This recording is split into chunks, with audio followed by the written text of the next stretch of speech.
नमस्कार. आजपासून आपण UPSC प्रिलिम्ससाठी पॉलिटी हा विषय शिकणार आहोत. ओके. तर पहा, पॉलिटीसाठी मी रेफर करतो आतिश माथुर सरांच्या notes. Okay. Atish Mathur sir म्हटल्यानंतर अगदी आपल्यापैकी बरेचसे विद्यार्थी जे UPSC क्षेत्रामध्ये आहेत पहा, त्यांना आतिश माथुर सर माहिती असतील. म्हणजे थोडंसं त्यांच्याबद्दल सांगतो मी. अगदी अनअकॅडमी, वाजीराव मेंढरवी म्हणजे अतिशय त्यानंतर बायजूस. ओके. कोणतंही इन्स्टिट्यूशन जे प्रतिष्ठित आहे ना, अगदी दृष्टी पण पहा, म्हणजे प्रत्येक इन्स्टिट्यूशनमध्ये आतिश माथुर सरांनी शिकवलेले आहेत. ओके. व अतिशय बेस्ट शिकवतात. व त्यांची जी मेथड आहे, जसं की पहा, त्यांनी डायरेक्टली बेअर ॲक्ट किंवा कॉन्स्टिट्यूशन ऑफ इंडिया याच्यामार्फतच शिकवतात. व तीच मेथड मी आपल्या लेक्चरमध्ये थोडंसं घेण्याचा मी प्रयत्न करत असतो. ओके. या निमित्ताने आपण काय करणार आहोत, प्रिलिम कन्साइज नोट्स जे की आतिश माथुर सरांनी त्यांच्या टेलिग्राम चॅनलवरती ऑलरेडी अपलोडेड आहेत. ओके. म्हणजे आता हे त्यांचं कॉपीराईट मटेरियल आहे.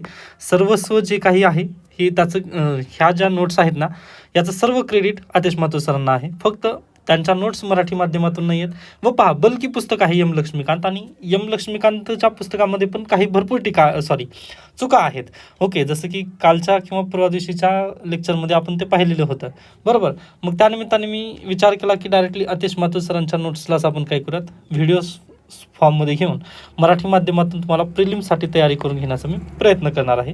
त्यानंतर पहा, जरी कॉपीराईट यावरती जर आलेलं असेल तरी आपण याला स्ट्राईक डाऊन वगैरे नक्की करूयात. म्हणजे तसं काही नाही, कारण याचे जे सर्व काही हक्क असतील ते आतिश माथुर सरांकडेच नक्की असतील. फक्त आपल्याला मराठी माध्यमातून पाहायचं आहे व विद्यार्थी सेंट्रिक अप्रोच या नात्यानेच मी हे लेक्चर रेकॉर्डिंग करत आहे. त्याच्यानंतर आणखीन एक जर म्हटलात यांची नोट्स कुठं मिळतील तुम्हाला, तर आतिश माथुर सरांच्या टेलिग्राम चॅनलवरती पण मिळतील. त्यानंतर मी आपल्या चॅनलवरती पण आतिश माथुर सरांचे जशाच तसे नोट्स वगैरे फॉरवर्ड करेन. ओके. त्याच्यानंतर पहा, अगदी आतिश माथुर सरांनी हे सर्व काही ओपनली ठेवलेलं आहे. ओके. त्याच्यानंतर अगदीच त्यांचे प्रिलिम कन्साइज नोट्ससाठी एक प्रिलिमचा कोर्स पण येतो, तो पण तुम्ही पाहू शकता. पण मी मराठी माध्यमातून घेणार आहे, त्यानिमित्ताने आपण आता सुरुवात करूयात आजच्या लेक्चरला. तर पहा, आता अगदीच सरांनी ना सर्व इथं थेरीज दिलेली आहेत, पण या एवढ्या सगळ्या थेरी आपल्याला सध्याला गरजेच्या नाहीत. आता प्रिलिम सेंट्रिक आपल्याला जायचं आहे, बरोबर. मग प्रिलिम सेंट्रिक जात असताना आपल्याला 3 थेरी इथं महत्त्वाच्या ठरतात. एक आहे नॅचरल लॉ किंवा नॅचरल राईट्स. आता नॅचरल राईट्स म्हणजे काय, जर पहा, नॅचरल राईट म्हटल्यानंतर नैसर्गिक हक्क. ओके. ते नैसर्गिक हक्क आपल्याला पहा जन्मताच मिळतात. ओके. व ही थेरी कोणी मांडलेली, जॉन लॉक यांनी मांडलेली आहे. हा पॉईंट लक्षात ठेवा. आपला जे जन्मता हक्क मिळतात, लाईफ, लिबर्टी, प्रॉपर्टी, ओके, हे जे काही जन्मता हक्क जे मिळतात ना, अगदी तेच हक्क स्टेटने पण प्रोव्हाइड करणं गरजेचे आहेत, असं जॉन लॉक यांनी म्हटलं आहे. हे नॅचरल राईट म्हणून ओळखलं जातं. डन. त्याच्यानंतर सेपरेशन ऑफ पॉवर. भारतीय संविधानामध्ये आता अगदीच पहा, न्यायपालिका म्हणजे ज्युडिशरी, त्यानंतर एक्झिक्युटिव्ह कार्यपालिका आणि लेजिस्लेचर म्हणजे संसद, विधिमंडळ. ओके. हे तिघांच्या क्षेत्रामध्ये पहा सेपरेशन काहीतरी असणं गरजेचं आहे. अन्यथा होईल काय, तर ज्युडिशरीमध्ये एक्झिक्युटिव्ह इंटरफेअर करतील किंवा एक्झिक्युटिव्हच्या कार्यामध्ये जसं IAS IPS ह्यांच्या कार्यामध्ये ज्युडिशरी, किंवा जर आता अगदीच तुम्ही पण पाहा ना, ज्या दिवशी तुम्ही IAS IPS बनाल, ओके, IAS IPS बनल्यानंतर तुमच्या जर कामामध्ये कोणी अडथळा आणत असला, आता जास्त करून आपला म्हणजे सोशल मीडियावरती तुम्ही पाहता, तर IAS आणि IPSच्या कामामध्ये कोण जास्त अडथळा आणतो, तर अगदी लोकल MLA किंवा लोकल MPs, बरोबर. मग लेजिस्लेचर, आता एक्झिक्युटिव्हचं काम म्हणजेच IASचं काम करत असताना लेजिस्लेचर जे की MP MLA आहेत ते काय करत असतात, कामामध्ये थोडासा अडथळा आणण्याचा प्रयत्न करत असतात. मग भारतीय संविधानाने काय केलं आहे की असं होऊ नये. ओके. कोणी कोणाच्या पण कामामध्ये अडथळा निर्माण करू नये यासाठी आपल्याकडे काय आहे, सेपरेशन ऑफ पॉवर आहे. मग हीच थेरी मांडलेली आहे कोणी, तर मॉन्टेस्क्यू यांनी. पॉईंट लक्षात आला का. तर पहा, या 2-3 थेरी आहेत, खूप मस्त आहेत. UPSC यावरून प्रश्न विचारते, प्रिलिमसाठीच आहे हे सर्व काही. ओके. त्याच्यानंतर येतं अतिशय most MP, rule of law म्हणजेच काय, कायद्याचं राज्य. ओके. आता कायद्याचं राज्य कसं, तर अगदीच पहा, आपलं जे भारतीय संविधान आहे ते काय आहेत, कायदे त्यामध्ये दिलेले आहेत, बरोबर. मग त्यानुसार आपला देश चालतो. आणि आता होतं काय पहा, जर कायद्याचं राज्य नसलं ना, तर माझ्या मनाला जे काही आलं, आता अगदी राजा असतो पहा, ओके, हम करे सो कायदा. राजाला काय वाटतं की आज उठल्यानंतर आज संडे आहे ना, नाही मंडेच आहे, अशा पद्धतीने तो जे म्हणेल ना ते होऊ शकतं तिथं. मग तसं होऊ नये यासाठी काय केलं आहे, rule of law he theory आहे. व ती कोणी मांडली, तर AV डायसी यांनी मांडलेली आहे. हा पण पॉईंट प्लीज लक्षात ठेवा. AV डायसी यांचं नाव वारंवार येणार आहे पॉलिटी ज्यावेळेस शिकतो आपण त्यावेळेस. ओके. आता मी थोडंसं फास्ट फॉरवर्डमध्ये नेत आहे, कारण हे सर्व काही प्रिलिमसाठीच आहे. ओके.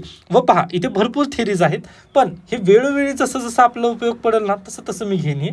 पण आज घडलं आपला ह्या 3 थेरी, आणि पुढे पहा आणखीन 2-3 थिअरी आहेत, ती खूप महत्त्वाच्या आहेत. त्यानंतर येतं लिबरलिझम, UPSCचं फेवरेट टॉपिक. इथं काय असतं लिबरलिझममध्ये, तर लिमिटेड गव्हर्नमेंट. ओके, म्हणजे अगदी स्वातंत्र्य, लिबरल थिंकिंग. ओके, म्हणजे स्वातंत्र्य स्वरूपाची जी थिंकिंग असते त्याबद्दलचा हा लिबरलिझम पॉईंट आहे. व लिमिटेड गव्हर्नमेंट इथं येतं नक्कीच. व ही थेरी मांडली आहे पहा जॉन लॉक, त्यानंतर JS मिल आणि बर्लिन यांनी या थेरी मांडण्याचं काम केलेलं आहे. ओके, ते पुढे आपण पाहणारच आहोत. आणि सर्वात महत्त्वाचे हे 4 पॉईंट आहेत जे की आपला भारतीय संविधानाला पण लागू होतात. त्यामधील आहे डिरेक्ट डेमोक्रेसी, म्हणजेच काय, डायरेक्टली पहा सिटीजन लोकशाही स्वरूपामध्ये येतात व त्यांच्या मार्फतच काम केलं पाहिलं जातं, त्याला डायरेक्ट डेमोक्रेसी म्हणतात. पण आपल्या देशामध्ये काय इनडायरेक्ट डेमोक्रेसी आहे, कारण आपल्या देशाची जी जनता आहे किंवा लोकसंख्या आहे ना ती खूप जास्त आहे ना, मग प्रत्येकजण एकत्र येऊन काम करू शकत नाहीत. आता डायरेक्ट डेमोक्रेसीचं उदाहरण तुम्ही आपल्या गावामध्ये ग्रामपंचायतीमध्ये पाहू शकता. ओके, ज्यावेळेस ग्रामपंचायत वगैरे बसेल त्यावेळेस अगदी सर्व सदस्य तिथं डिस्कस करूनच एखादा निर्णय घेतात. ओके, डायरेक्ट डेमोक्रेसीचं आपण तिथं उदाहरण देऊ शकतो. परंतु आता आज घडीला जर तुम्ही पाहिलात कायदा स्वरूपामध्ये तसं नाही आहे, आपल्याकडे इनडायरेक्ट डेमोक्रेसीचं आहे. बरोबर, मग डायरेक्ट डेमोक्रेसीमध्ये कोण, तर जनता जी आहे ना ती डायरेक्टली तिथं निर्णय घेते, ती आहे डायरेक्ट डेमोक्रेसी, म्हणजेच प्रत्यक्ष लोकशाही आपण त्याला म्हणतो. आता ही जी संकल्पना आहेत, आता ही कम्प्रिहेन्सिव्ह कोर्समध्ये अगदी चांगल्या पद्धतीने तुम्ही शिकून घ्याल. आता डायरेक्ट डेमोक्रेसीला कोणी मांडलेलं आहे, तर रुसो. ओके, आणि यामध्ये रेफरंडम मॉडेल्स पण येतात. व रेफरंडम कुठं झालेलं आहे नुकतंच, तर बांगलादेशमध्ये झालेला आहे. ओके, ते आय होप तुम्ही पॉईंट पाहिलेला असाल. त्याच्यानंतर येतं डेमोक्रेसी, जे की आहे रिप्रेझेंटेटिव्ह किंवा इनडायरेक्ट डेमोक्रेसी. आता इनडायरेक्ट डेमोक्रेसी किंवा रिप्रेझेंटेटिव्ह डेमोक्रेसी कशी असते, तर पहा, मी व्होट दिलं, माझ्या व्होटनुसार माझा जो नेता आहे ना तो निवडला गेला व तो MLA जर असेल तर राज्याच्या विधिमंडळात जाईल व MP जर असेल तर तो संसदेमध्ये जाईल. म्हणजे काय, मी व्होट दिल्यानंतर माझा नेता तिथं निवडला गेला. ओके, म्हणजे जो नेता आहे ना तो आपल्या पद्धतीने तिथं काम करत असतो किंवा माझ्या म्हणजे बिहाफ ऑफ मी. ओके, म्हणजे मी तिथं जाऊ शकत नाही प्रत्यक्ष संसदेमध्ये, पण माझ्या बिहाफ ऑफ तो तिथं जाऊन काम करेल. यासाठी आपण इनडायरेक्ट डेमोक्रेसी किंवा रिप्रेझेंटेटिव्ह डेमोक्रेसी इथं म्हणतो. व आपल्या देशाची लोकसंख्या पाहता आपण काय रिप्रेझेंटेटिव्ह डेमोक्रेसीला तिथं आत्मसात केलेलं आहे. व ही संकल्पना कोणी मांडली, तर लॉक, जॉन लॉक यांची आहे. आय होप हा पण पॉईंट तुम्हाला समजला असेल. त्यानंतर येतं पार्लिमेंटरी सिस्टम, म्हणजेच काय संसद. आता संसदेमध्ये काय, मग अगदीच पहा, जे संसदेचं मॉडेल आहे, म्हणजे लोकशाही चालवायची आहे पण ते कायदे वगैरे तयार केले जाणार आहेत ते हुकुमशाही पद्धतीने येतील का, तर बिलकुल नाही. लोकशाही म्हटल्यानंतर काही ती कायदेशीर प्रक्रिया असणं गरजेचं आहे. मग ती जी कायदेशीर प्रक्रिया आहे ती संसदेमध्ये गेलेली आहे. व संसदेचे आपले 3 भाग आहेत, एक आहे प्रेसिडेंट ऑफ इंडिया, दुसरा आहे लोकसभा आणि तिसरा आहे राज्यसभा. ओके, तर हे अशा पद्धतीने मिळून संसद बनते व हे आहे पार्लिमेंटरी सिस्टीम. हे UKचं मॉडेल आपण आत्मसात केलेलं आहे. डन. फक्त UKमध्ये पहा तिथं राजा असतो, तर आपल्याकडे तसं नाही आहे, आपण गणराज्य आहोत, आपल्याकडे प्रेसिडेंट ऑफ इंडिया आहेत. डन. त्याच्यानंतर येतं प्रेसिडेन्शियल सिस्टम. आता अगदीच पहा, हे कुठून आणलेलं आहे आपण, तर US मॉडेल, US कडून आपण हे घेतलेलं आहे. कारण राष्ट्राध्यक्ष अमेरिकेमध्ये पण आहेत व अगदी UKमध्ये राजा राणी आहेत ना, बरोबर, पंतप्रधान आहेत तिथे, परंतु स्टेट हेड म्हणून तिथे राजा राणी येतात. मग ते आपण घेतलं नाही, आपण गणराज्य आहोत, मी आत्ताच म्हटलं ना. मग आपण काय केलं, तर बिलकुल नाही, आपण अमेरिकेकडून घेतलं व तिथं आपण राष्ट्राध्यक्ष ठेवलं. व प्रेसिडेंट ऑफ इंडिया हे आपण कुठून घेतलेलं आहे, USA कडून. व हा प्रश्न विचारला जाऊ शकतो सरसवेला वगैरे, तर हा पॉईंट लक्षात ठेवा. त्यानंतर येतं फेडरलिझम. आज सकाळी चर्चा करत असताना फेडरलिझमचा पॉईंट आलेला होता. MK स्टॅलिन यांनी पण एक समिती बसवलेली होती पहा. ओके, ठीक आहे, आपण थोडंसं परत येऊयात. तर जे फेडरलिझम असतं, हे फेडरलिझम म्हणजेच काय, संघराज्यवाद. म्हणजे अगदी राज्य, काही छोटे छोटे राज्य मिळून पहा एक हे बनलेला आहे, आपला देश बनलेला आहे. किंवा पहा, आपला जिल्हा तुम्ही घ्या, म्हणजे छोट्या स्वरूपात जर पाहायचं म्हटलं तर जे जिल्हा आहे आपला, त्या जिल्ह्यामध्ये अगदीच 10 किंवा 12 तालुके असतात. बरोबर, मग ह्या तालुक्यांचा मिळून काय झाला, एक जिल्हा झाला. अगदी तसंच आहे पहा, आपल्या देशाचं पण अगदी कामकाज सुकर व्हावं या नात्याने आपण काय फेडरलिझम म्हणजे संघ आपण तिथं केलेला आहे. मग पहा, मॉन्टेस्क्यू यांनी ही आयडिया दिलेली आहे. व्हेअर म्हणजे अगदीच क्लासिक स्वरूपाची ही आयडिया आहे मॉन्टेस्क्यू यांची. तर हा पॉईंट तुम्ही लक्षात ठेवा. ओके, आय होप ह्या ज्या थेरीज आहेत ते तुम्हाला तर नक्की लक्षात राहिलेल्या असतील. यावरच आपली आज दी पॉलिटी किंवा आपलं आज द प्रिलिमचं जे सिलेबस आहे ना ते कव्हर केलं जाणार आहे.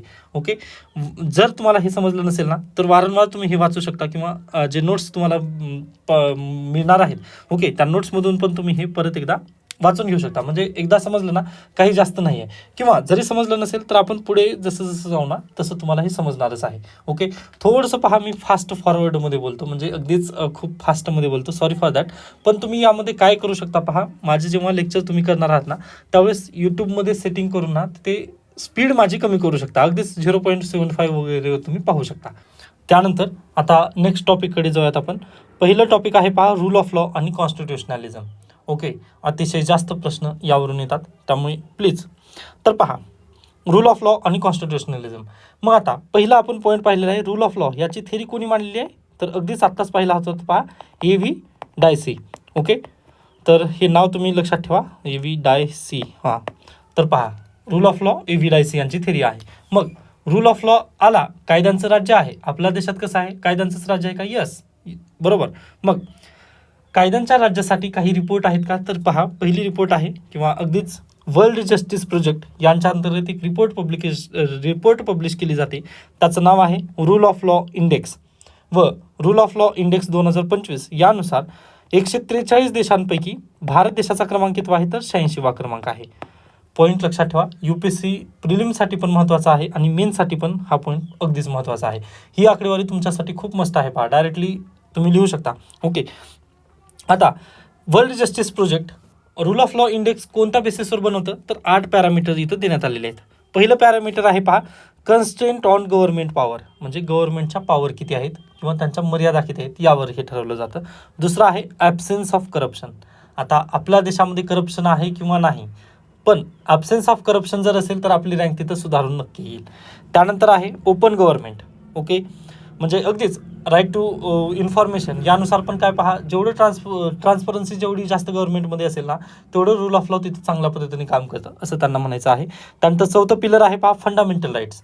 फंडामेंटल राईट्सचं संरक्षण कशा पद्धतीने केलं जातं यावरून पण या रिपोर्टमध्ये आपली रँकिंग नक्कीच ठरते. ओके, त्याच्यानंतर पहा पुढे ऑर्डर अँड सिक्युरिटी, 5वा पॉईंट आहे. त्यानंतर 6वा आहे रेग्युलेटरी इन्फोर्समेंट, आणि 7वा आहे सिव्हिल जस्टिस व 8वा आहे क्रिमिनल जस्टिस. म्हणजे पहा, जस्टिस आपला मिळणं अतिशय गरजेचं आहे व जस्टिस अगदीच प्राप्त जरी झालं असेल ना तर न्याय झाल्यासारखं तिथं वाटणं खूप गरजेचं आहे. ओके, म्हणजे पहा, न्यायालयाने निकाल दिला, फक्त निकाल दिला म्हणजे न्याय होत नसतं, तर समाजामध्ये तो न्याय प्रस्थापित झाला आहे असं तिथं बेसिकली सर्वांना समजणं गरजेचं आहे. मग त्यावेळेसच आपण काय म्हणू शकतो, न्याय झालेला आहे खऱ्या अर्थाने. मग अगदी हे जे पॅरामीटर्स आहेत रूल ऑफ लॉ इंडेक्सचे, मग यामध्ये पण त्यांना तेच म्हणायचं आहे की न्याय झालेला आहे असं तुम्ही प्रस्थापित केलं तरच आम्ही त्याला काय चांगल्या पद्धतीने रँकिंग तिथं मिळवली जाऊ शकते. ओके, तर सिव्हिल जस्टिस आहे पहा, त्यानंतर क्रिमिनल जस्टिस, दोन्ही पण जस्टिस इथं देण्यात आलेले आहेत. ओके, तर हे 7 पॅरामीटर्स पण तुम्ही लक्षात ठेवा. UPSC डायरेक्टली पहा यावरून प्रश्न काढू शकते. म्हणजे ऑब्जेक्टिव्ह बनवण्यासाठी त्यांनी 1 2 3 4 जरी काढले ना तर तिथे प्रश्न फिरवला जाऊ शकतो. त्यानिमित्ताने हे 7 पॉईंट तुम्हाला लक्षात ठेवायचेच आहेत. ओके, त्याच्यानंतर पहा, हे जे इंडेक्स बनवलं जातं त्यामध्ये काही पिलर्स पण आहेत. ओके, मग या पिलर्सबद्दल चर्चा जर करायची म्हटलं तर 3 पिलर्स आहेत. हे अतिशय सोपे आहेत. जसं पहा, अब्सेन्स ऑफ आर्बिटरी पॉवर, त्यानंतर दुसरं आहे इक्वॅलिटी बिफोर लॉ आणि प्रीडॉमिनन्स ऑफ लिगल स्पिरिट. ओके, हे 3 पिलरवरती इंडेक्स बनवलं जातं. मग पहिलं आहे absence of arbitrary power. Arbitrary power म्हणजे पहा, अगदीच आत्ताच आपण बोलत असताना मी म्हटलं की हुकुमशहाबद्दल थोडीशी चर्चा केली. लोकशाहीमध्ये कसं असतं पहा, रूल ऑफ लॉ असतं, बरोबर आहे, कायद्यानुसारच आपलं तिथं काम करणं गरजेचं आहे. पण ज्या देशामध्ये रूल ऑफ लॉ नाही तिथं काय होतं, तर आर्बिटरी पॉवर, म्हणजे माझ्या मनात जर आलं ना तर मी काही पण करेन. अगदी जसं हुकुमशहा. ओके, त्यांना वाटलं ना की नाही, आपल्या देशामध्ये म्हणजे आज संडे नाही आहे तर मंडेच आहे व मंडेच्या ऐवजी संडे आहे असं ते म्हणू शकतात. मग ते होऊ शकतं पहा, कारण तिथं आर्बिटरी पॉवर आहे, त्यांच्या मनानुसार सर्व देश चालतं, कारण तिथं रूल ऑफ लॉ नाही आहे. म्हणजे एखाद्या व्यक्तीने जर दुसऱ्याचा मर्डर केलेला असेल तर त्याला शिक्षा होते, हे रूल ऑफ लॉमध्ये लिहून ठेवलेलं आहे. पण तिथे तसं नसतं. त्याच्या जर मनात आलं ना, जो हुकुमशहा वगैरे आहे किंवा जे स्टेट आहे त्याच्या जर मनात आलं ना याला फाशीची शिक्षा द्यायचं किंवा याला फाशीची शिक्षा नाही द्यायचं तर ते स्वतःहून करू शकतं. त्याला म्हणतात आर्बिटरी पॉवर, अगदी absence of arbitrary power. Okay, म्हणजे पहा, रूल ऑफ लॉ इंडेक्स काढत आहात तुम्ही आणि डायरेक्टली जर रूल ऑफ लॉच नसेल तिथं तर मग कसं चालेल. मग यासाठीच त्यांनी काय म्हटलंय पहा, अब्सेन्स ऑफ आर्बिटरी पॉवर, म्हणजेच आर्बिटरी पॉवर नसून तिथं काय असेल, रूल ऑफ लॉ तिथं प्रस्थापित केलं जाईल. मग यासाठी अब्सेन्स ऑफ आर्बिटरी पॉवर हा पिलर पण अतिशय महत्त्वाचा. नेक्स्ट आहे इक्वॅलिटी बिफोर लॉ. आता पहा, जिथं जिथं ना रूल ऑफ लॉ आहे ते रूल ऑफ लॉ इस्टॅब्लिश करण्यासाठी ना आपलं इक्वॅलिटी तिथं आणावी लागेल. कारण आपण आर्टिकल 14 लिहिला, बरोबर आहे. भारतीय संविधानात आर्टिकल 14 लिहिलेला आहे. मग पहा, त्यामध्ये काय म्हटलं आपण, कायद्यासमोर सगळेजण समान आहेत.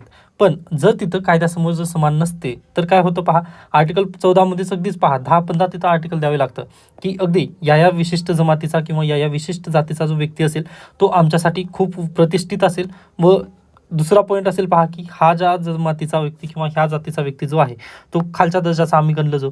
मग असं तिथं कन्सिडर केलं जाईल. मग यासाठी पहा, रूल ऑफ लॉ जर आपला एस्टॅब्लिश करायचं असेल ना तर आपल्याला काय करावं लागेल, इक्वॅलिटी बिफोर लॉ, म्हणजे पहिल्यांदा कायद्यामध्ये सगळ्यांना समान घ्यावं लागेल. मग त्याच्यानंतरच आपण पुढची चर्चा करू शकतो. म्हणजे बेस काय आहे तर हेच आहे पहा, इक्वॅलिटी बिफोर लॉ. त्यानंतर आर्बिटरी पॉवर तिथं नसायला पाहिजे. हे बेसवरच आपण काय करू शकतो, पुढे जाऊन रूल ऑफ लॉ एस्टॅब्लिश करू शकतो. आणि तिसरं पिलर आहे पहा, प्रीडॉमिनन्स ऑफ लिगल स्पिरिट, म्हणजे लिगल स्पिरिट आपल्या देशामध्ये असणं गरजेचं आहे. म्हणजेच काय, courts have the power to review and action objectional to law. Okay, म्हणजे जिथं जिथं कायद्यानुसार चॅलेंज करण्यात आलेलं आहे किंवा रूल ऑफ लॉला थोडंसं मर्यादा घालण्यात आलेली ना, त्यावेळेस जे कोर्ट आहे ना त्यांनी ज्युडिशियल रिव्ह्यू करणं बंधनकारक आहे. मग त्यावेळेसच आपण काय म्हणू शकतो की रूल ऑफ लॉ एखाद्या देशात एस्टॅब्लिश होऊ शकतो. ओके, आय होप हे पण पॉईंट तुम्हाला आता नक्की समजले असतील. नेक्स्ट आहे application of rule of law in India. आता भारतीय संविधानात याचं ॲप्लिकेशन आहे का, तर बिलकुल yes. Rule of law is not explicitly mention in the constitution of India. हा जो प्रश्न आहे ना हा अतिशय महत्त्वाचा आहे व UPSC यावरून डायरेक्टली प्रश्न काढता पहा.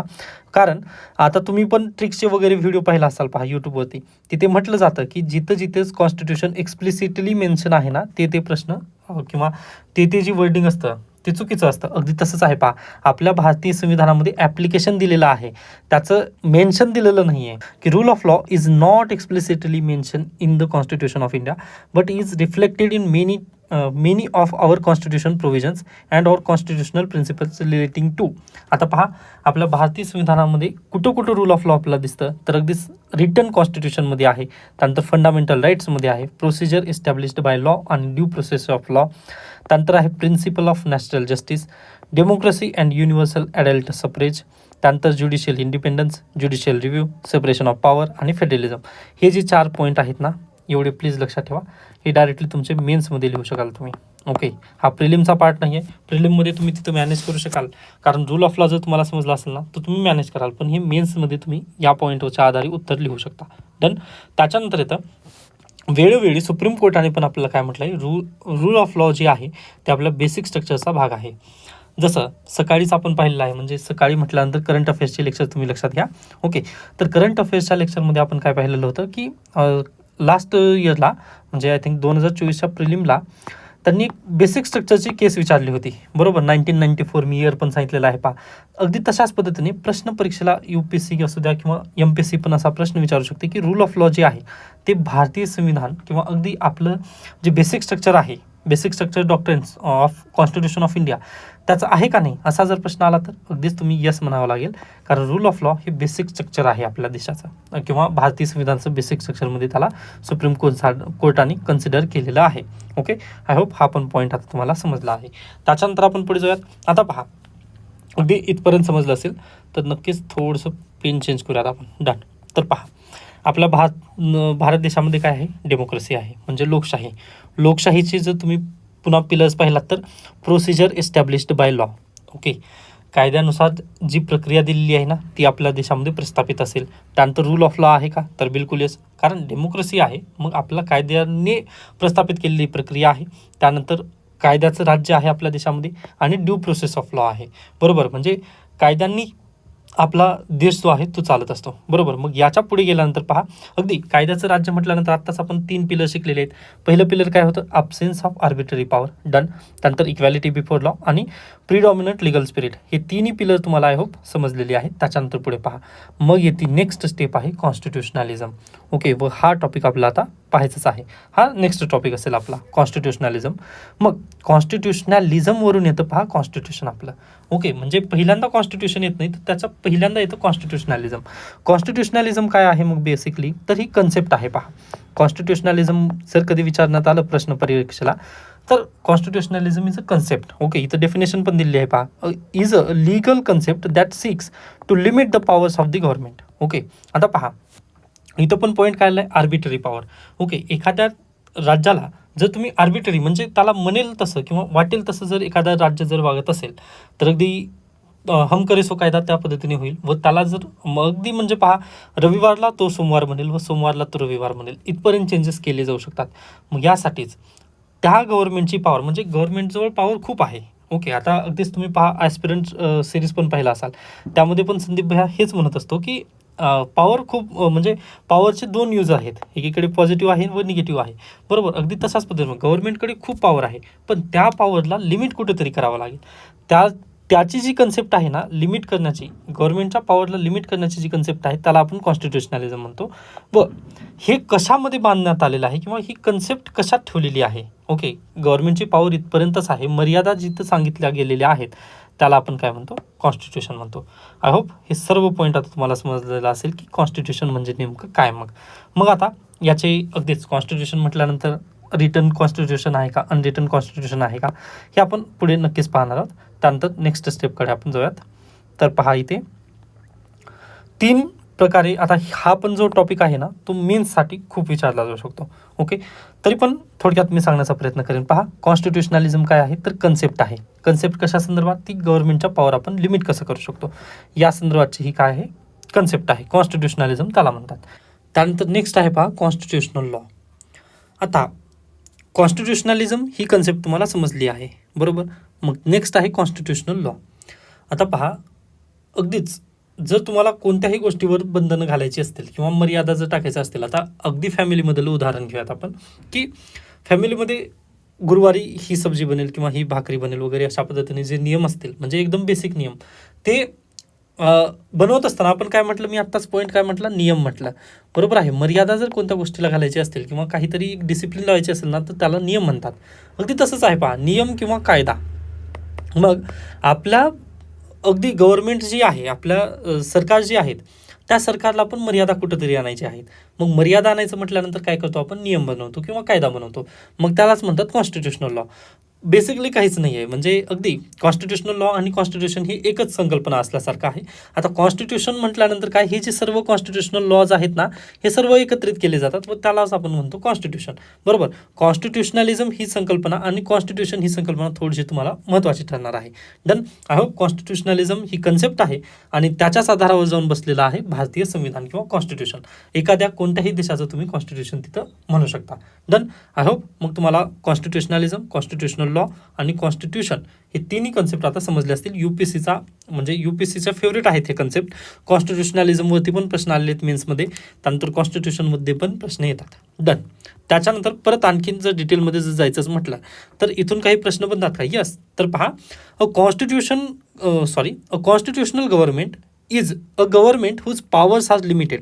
This can be done by constitutional law including constitution. समजलं का, कॉन्स्टिट्युशनल लॉज आणि कॉन्स्टिट्यूशननुसार गव्हर्नमेंटच्या पॉवर लिमिट केले जातात व इथूनच यूपीसीला प्रश्न आलेला आहे. शक्य झालं तर तुम्ही PYQ ॲड करण्याचा प्रयत्न करेन. यूपीसीने प्रश्न विचारलेला होता की constitutional government is limited government, त्याचं उत्तर काय होतं, limited government. Okay, I hope हा पॉईंट समजला असेल व आतिश माथुर सरांच्या नोट्स का गरजेचे आहेत हे पण तुम्हाला पॉईंट समजला असेल.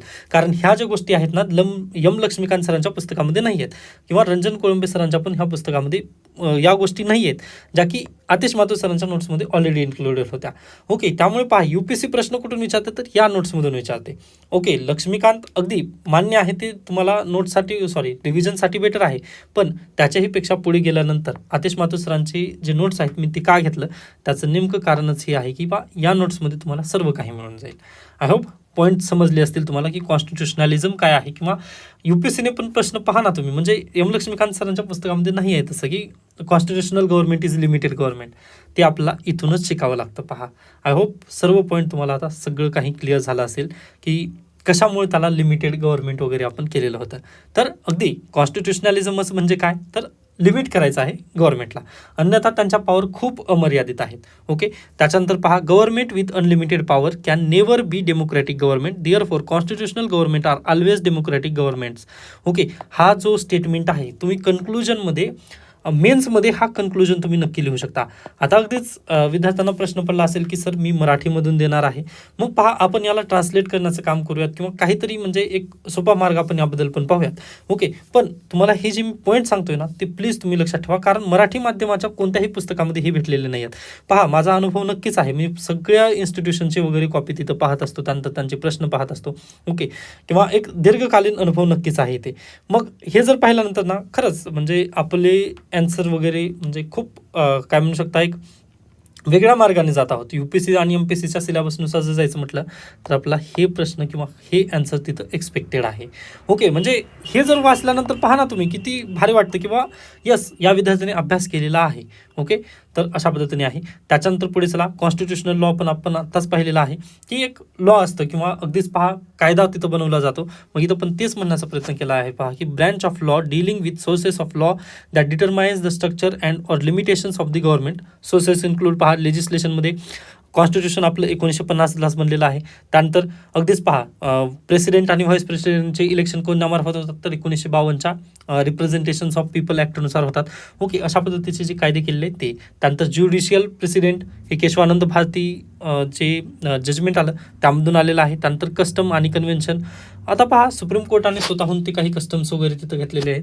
तर अशा पद्धतीने कॉन्स्टिट्युशनल लॉ तुम्ही डिफाईन करू शकता. त्याच्यानंतर येतं कॉन्स्टिट्यूशन. आता कॉन्स्टिट्यूशनचे विविध प्रकार असतात. संविधान, तर पहा त्यापैकी सर्वात मेन आपण अगदीच ज्यावेळेस 9th क्लासमध्ये आपला पहिल्यांदा संविधान शिकत असतो आपण किंवा पॉलिटी ज्यावेळेस शिकतो ना त्यावेळेस आपल्याला हेच सांगितलं जातं की कोडिफिकेशन कसं असतं. पहा, एक असतं लिखित संविधान आणि दुसरं असतं अलिखित संविधान.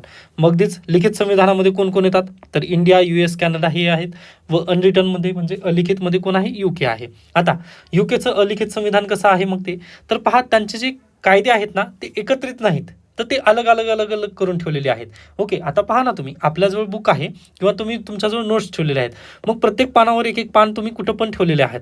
ओके, नोट्स आहेत तुमच्याकडे अवेलेबल, मान्य आहे, परंतु ते अलग अलग कुठं पण ठेवलेले आहेत. पण अगदीच दुसरा विद्यार्थी जो टॉपर असतो ना तो काय करतो, नोट्स लिहितो व एखाद्या फाईलमध्ये वगैरे तिथं बंच करून ठेवतो.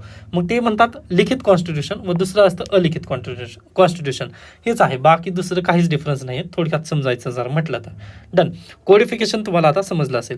त्याच्यानंतर नेचर ऑफ स्टेट. काही देश असतात पहा युनिटरी इन नेचर असतात, काही देश असतात फेडरल इन नेचर. युनिटरीमध्ये कोण आहे, सिंगापूर. परीक्षेला हा प्रश्न विचारला जाऊ शकतो. पहा लास्ट इयरला जपानचा पण प्रश्न त्यांनी विचारला होता कॉन्स्टिट्यूशनमध्ये, त्यामुळे लक्षात ठेवा please.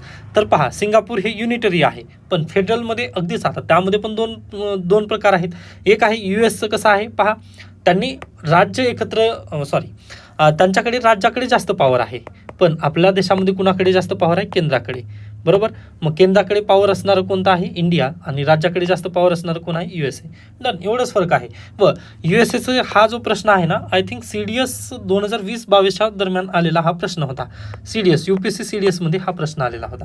Federal with state bias कोणता आहे तर युनायटेड स्टेट्स ऑफ अमेरिका. हा प्रश्न CDSला विचारलेला आहे. ओके, आय होप हा पॉईंट समजला असेल. त्याच्यानंतर मॉडिफिकेशन पहा, अगदीच रिजिड म्हणजे तुम्ही तुमच्या संविधानामध्ये अगदी कशा पद्धतीने चेंजेस करू शकता याबद्दल आहे. एक असतं पहा एकदम कठीण, तुम्हाला संविधानामध्ये जर घटना दुरुस्ती करायची असेल तर एकदम कठीण मार्ग तिथं अवलंबावा लागतो, किंवा अगदी फ्लेक्झिबल म्हणजे अगदी म्हटलाच तिथं संविधानमध्ये तुम्ही बदल करू शकता. असे दोन तिथं प्रकार आहेत. एक आहे रिजिड म्हणजे कठीण आणि दुसरं आहे एकदम सोपं फ्लेक्झिबल. ओके, पण भारत देशाने काय केलं आहे, कुठे कुठे रिजिड आहे व कुठे कुठे फ्लेक्झिबल आहे. आपण म्हणजे अगदीच दोघांचं मिक्सचर केलेलं आहे. डन. आता आय होप तुम्हाला हे नोट्स मी अगदी योग्यरित्या डिलिव्हर करू शकलेलं आहे. नक्कीच तुम्ही याबद्दलच्या प्रक्रिया देऊ शकता. त्याच्यानंतर ही सिरीज कंटिन्यू ठेवायची आहे किंवा नाही हे मला नक्की सांगू शकता. म्हणजे हा आपण एक बेसिक्स लेक्चर आणि एक पहिलं टॉपिक आपण इथं घेतलेला आहे. त्याच्यानंतर आता फंडामेंटल राईट्स वगैरे नक्की येतील. पण प्लीज तुम्ही तुमच्या प्रतिक्रिया नक्की कळवा. त्याच्यानंतर हे जे सर्व काही क्रेडिट असेल ते सर्व काही आपण अतिश माधव सरांनाच देणार आहोत. ओके, तर शक्य झालं तर तुम्ही अतिश माधव सरांच्या ऑफिशियल चॅनलवरून पण नोट्स डाउनलोड करू शकता, किंवा मी लवकरच आपल्या टेलिग्राम चॅनलवरती पण ह्या नोट्स अपलोड करण्याचा प्रयत्न करेन. ओके, याबद्दल काही शंका काही सजेशन असतील तर नक्की मला सांगू शकता. धन्यवाद.